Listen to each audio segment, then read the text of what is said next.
I wanted to just ask a couple of questions of the group, and I really appreciate the lots of very positive feedback, and that's terrific. But at the same time, we want to get some feedback from the folks here publicly, I think, as we move forward. And Jeff, you gave some great ideas, Yiota as well, Barb as well. Are there other areas when you think about what we need to do on a go-forward basis that we should be thinking about strengthening, or things that are not on our agenda that should be on our agenda? I mean, these are the sorts of moments where it's really useful for us to get that kind of input, particularly from organizations that have been so highly engaged to this point. Because it can't just be all about, yeah, you guys did a great job. I know there's more, because I know from having been on those calls, I survived the calls, but it's a it's a pretty formidable group. Richard. Yeah, I'd say that it's important to not go too much further than what we have already. In that there's a lot to be done in the new world of the impact assessments and the like, and there's a lot to be figured out. That's just the framework, and what the early engagement phase really means is, and helping with what do the regional assessments look at, and what should they consider, and how should they inform the regulatory process. I think these are all critical parts of making the new impact assessment and permitting robust going forward. So I think there's a ton of work to be done just there, and so my caution would be not to go,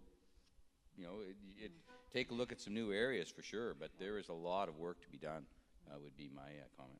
Okay, great, thanks. Jeff, I think I saw you wanting to jump in, and then Barb. Yeah, I think just to build upon, there's an application of the work. I think the research and the policy analysis, the publications are fantastic. Great to be shared, a great engagement. But I think because there's a real world application, this has real meaning in people's lives, in community development, in our future, for technology, for policy, for economic development. We need to take it on the road. And so I'd either support bringing more funders on or raising the funding for us. But I think certainly getting in front of political leadership at municipal, provincial, and federal levels across Canada, so that the work that is being done actually gets absorbed, gets incorporated, I think is absolutely essential to bring real value and meaning going forward. Great, thanks. Barb, did I see you want in? And actually this allows me to kind of build a little bit on what you've said, Jeff, because when you asked the question, Monica, I thought to myself, we need to do a better job of, I think, reaching out and engaging with youth.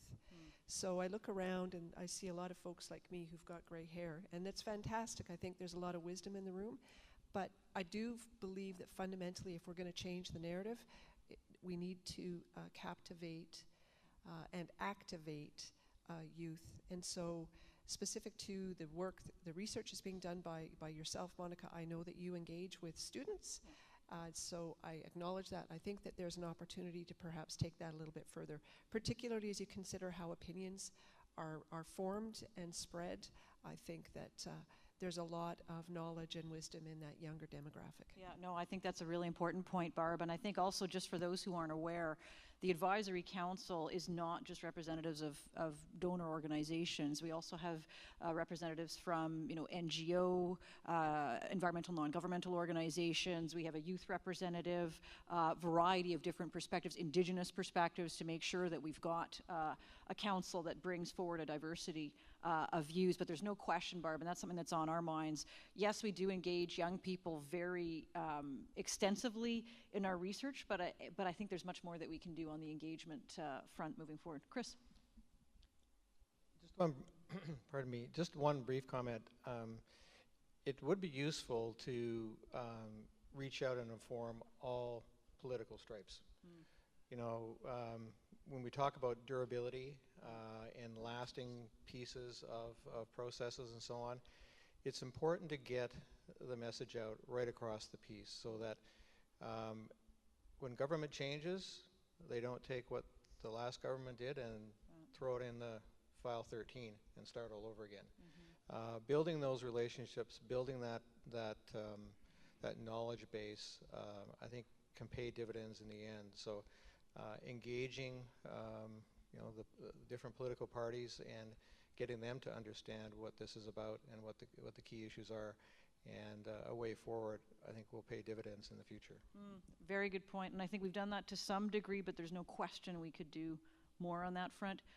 Other thoughts? And I would invite, Dave, your name was mentioned a moment ago, corralling the troops from time to time.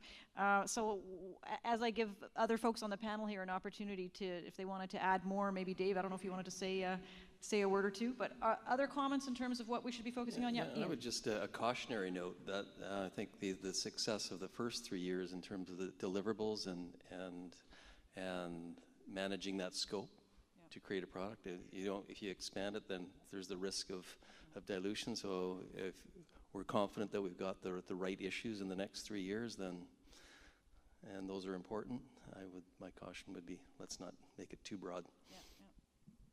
Very good point. Other thoughts? And then Dave, did you want to say a word or two? Or? Okay.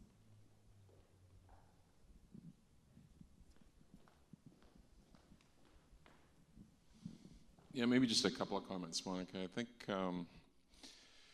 the first is relevance, I think, is really important. Research is always good. I'm a big fan of independent research.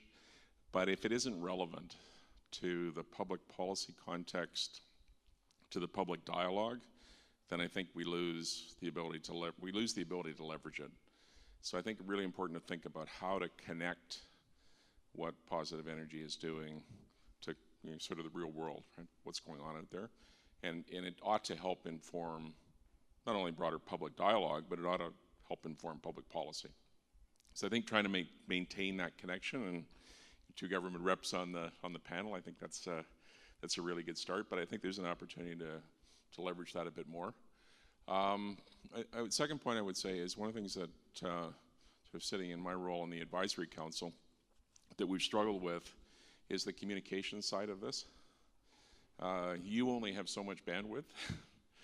And frankly, I think it's important that the researchers focus on research. Right? But at the same time, again, it's back to my point about relevance.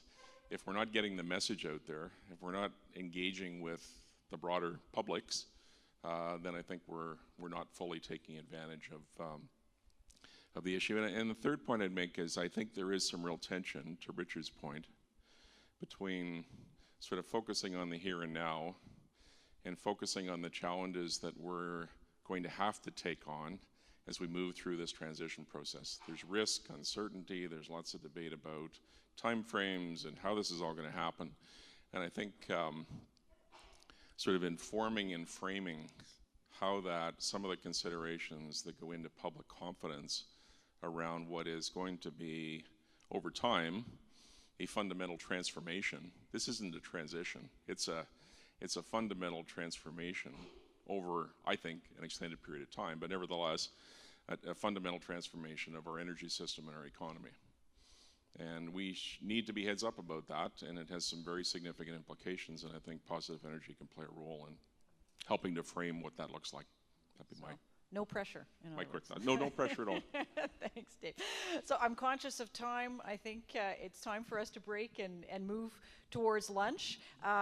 Before thanking the panel, though, I do want to invite everybody to take the opportunity. If you have suggestions or advice or steers for us going forward, we're very, very open to that and would greatly appreciate your perspectives, because many of you in this room have been with us for the last 3 years, have been attending our events and engaging with the research and participating in that research for a number of years now, so are in a tremendously ideal position to be able to counsel us going forward. So we would greatly appreciate that.